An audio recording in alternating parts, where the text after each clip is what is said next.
Անկեղծ ես տրամադրություն չունեմ խոսալու, եզակի դեպքերից մեկն է երևի կյանքի։ 8 ամիս շարունակ այս նույն թեմա խոսում ենք, հիմա անհրաժեշտություն չկա էլ։ Ես չհասկացա դատախազն ինչ ասեց, վստահ եմ դուք հասկացաք, բայց անգիր գիտեմ ինչ ասեց, քանի որ արդեն ընթացքը շարունակվում է։ Նախ շնորհակալ եմ մեր պաշտպաններին, բայց ձեր շունչը ափսոս է, որ դուք այսքան երկար խոսում եք, ներդնում եք, դրա կարիքը կարծում եմ չկա։ Դուք էլ շատ լավ գիտեք, որ չկա, ես էլ գիտեմ, որ չկա։ Երկրորդ ասեմ, որ ինձ ոչ մեկ ազատությունից ոչ զրկել է, ոչ էլ կարող է զրկել։ Որովհետև ոչ իմ կյանքն է ձեր իշխանության ներքո, ոչ էլ իմ ազատությունը։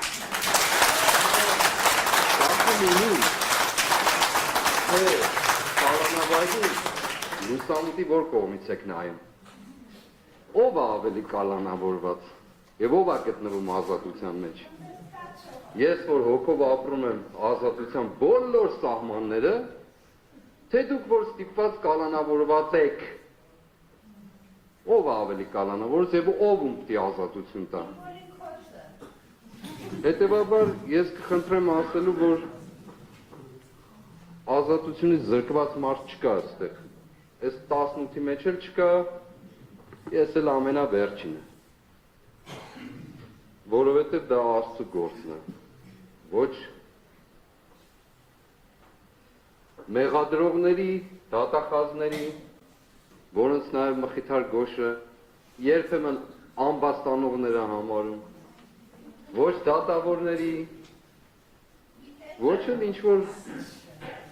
կենթանական ծագումով իշխանավորների։ Ոչ մեկ, բացարձակ։ Ինձ իմ ծնողներն են տվել ազատություն, Աստծուց շնորհված, ես իմ ժամանակի ու տարածության վրա էլ իշխանություն ունեմ ու ազատություն ունեմ, այնպես որ թողով որ Աղնազատը նա մտածի, թե ում ձեռքին է ինքը կալանավոր։ Եվ ինչով է կալանավոր, փողով, պաշտոնով, տուն պահելու ցանկությամբ, վախերով, հեռաձայներով, մեկ շաբաթվա դատական հանգամանքների փոփոխությամբ պայմանավորված ինչ-որ լուծումներով և այսպես շարունակ։ Ով կարող է ինձ կալանավորել, ես չեմ կարողանում պատկերացնել, մենակ երևի գերեզմանը, են էլ Առաքելն ասում է, որ ուր է գերեզման քո հաղթանակը, ուր է մահ քո խայթոցը, էդ էլ չի կարող։ Հետևաբար, ինչ եմ ուզում ես ասել, բայց իրապես տրամադրություն չունեմ խոսել, բայց ինչ եմ ուզում ասել։ Երեկ Ռուբեն Վարդանյանին 20 տարի բանտարկեցին կամ դատավճիռ կայացրեցին։ Դրանից նախորդող ժամանակաշրջանում մեր Արցախի ռազմաքաղաքական ղեկավարությունը մի մասին ցմա, մեր եղբայրներին գերության եւ այլն, մի մասին 20 տարի, հիմա չեմ ուզում խոսել։ Թույլ տվեք ասել, որ ես ամաչում եմ, որ այստեղ կանգնած ինչ-որ կալանքի հարց լուծենք, երբ որ իմ եղբայրները, ում հետ ես հաց ու աղ եմ բաժանել, ընդ որում ես դավաճաններն էլ իրանց հետ։ Հիմա ընդեղ տառապում են, ես այստեղ ինչ-որ կալանքի մասն եմ խոսում, մեղադրող ինչ-որ կալանքի մասն եմ խոսում, որի հիմքը չունի։ Պատվարժան դատարան, դուք էլ երևի ինչ-որ կալանքի մասն եք խոսում, չգիտեմ ում։ Եվ իմիջայլոց ասեմ, առի գիտություն ասեմ, այդ պատվական մարդկանց այս ժամանակահատվածում բազում մարդիկ են թե գրել տարբեր միջոցներով, իմ պաշտպանների միջոցով, թե իրենց աջակցությունը հայտնել հազարավորներ, թե հանձնուկներ ուղարկել, շնորհակալ եմ բոլորիդ հետ, բայց առանձնահատուկ կերպով ուզում եմ ասել շնորհակալություն հայտնել, անշուշտ ես ուրիշ կերպով էլ կհայտնել, ուզում եմ առանձնահատուկ շնորհակալություն ասել Արցախի Հանրապետության նախագահի որդուն, Բակո Սահակյանի որդուն, շատ սիրելի Տիգրանին,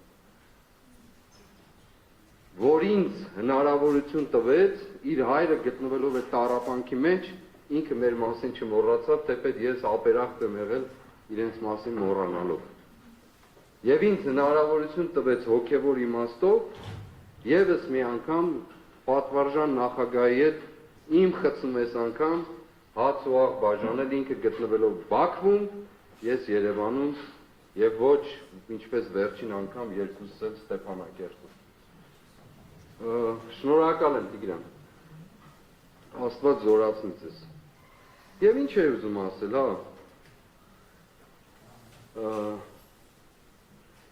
ես ոչ ինձ համար կալանքի փոփոխություն կոչվածը պատվարժան դատարան նշանակում է համագործակցել ինձ համար սուբյեկտիվ, անձնական։ Նշանակում է համագործակցել դատարանի հետ, դել մեղադրողներին չեմ ասում, նշանակում է համագործակցել մնացած բոլոր դատավորների հետ, որոնք մինչև այսօր իրենց որոշումներ են կայացրել, նշանակում է համագործակցել Չարիքի իշխանության հետ, հետևաբար դուք մի հնարավորություն ունեք, ես ոչ ընդունելու եմ տնային կալանք, բացարձակ, նախ որ տուն էլ չունեմ, բայց չեմ էլ ընդունելու, հարկաստու, ենքան մարդ կա տանտեղ գիտի։ Երկրորդ, ոչ գրավ, բացարձակ անհրաժեշտություն չկա դրա, ոչ, ինչ էիք ասում, էլեկտրոնային սարք, դնչկապը, ոտնակապը եւ այլն, բացարձակ, ոչ դա, այն մյուսն ինչ, եւ մեկ էլ երկրից բացակայելու արգել, որ ամենավիրավորականն,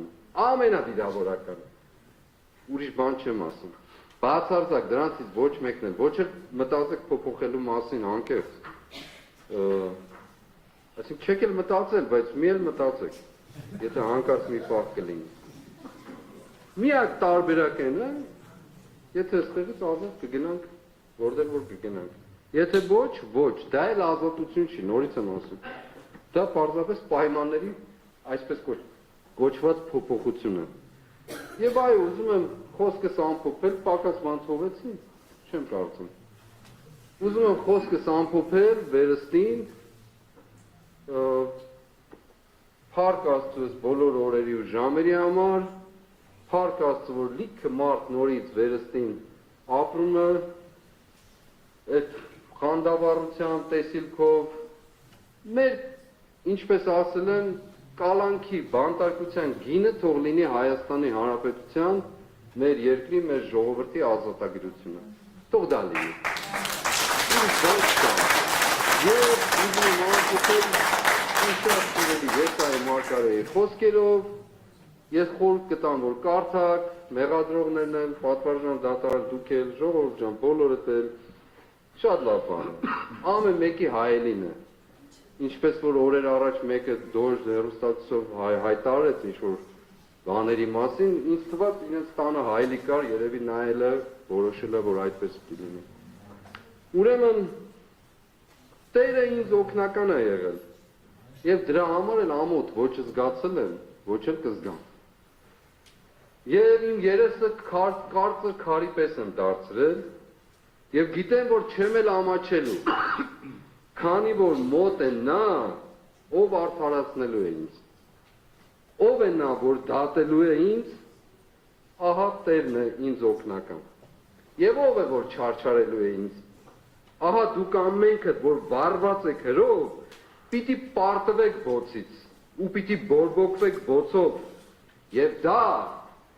իմ պատճառով պիտի լինի, եւ դուք հանգիստ չեք լինի։